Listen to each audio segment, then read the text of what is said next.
When you've been in the drilling business for 40 years like DJ Scheffler Nye, you learn to handle some tough environments. But back in 2020, the Scorpion Pier project on Santa Cruz Island took the term working remotely to a whole new level. Located 25 miles off the California coast, this marine sanctuary is a destination for ecotourists, campers, kayakers, and others, including the myriad of sea life that lives there. The old pier was no longer able to handle this influx of visitors, so the National Park Service greenlit the construction of a new permanent pier.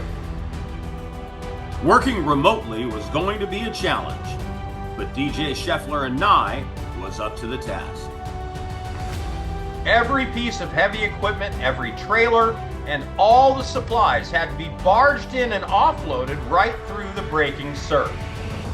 Then there was the engineering challenge of precisely installing 81 steel pipe piles above a sloping mud line to support the new 300-foot structure. To do this, the team adapted a specialized Soilmec 516 drill rig to utilize a reverse circulation, or RC, down the hole hammer system. This advanced bi-directional system allowed the construction team to drill through unpredictable layers of clay, cobble, and tough volcanic rock.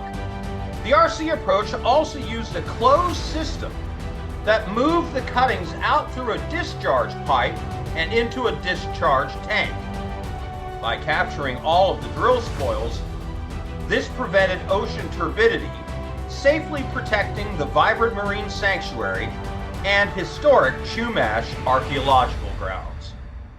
81 precision piles later, the island was left as it was found, but with the stage set for visitors to enjoy safe, ADA accessible access to this California treasure. DJ Scheffler Nye, 40 years of tackling the impossible with innovation, sustainability, and unmatched grit.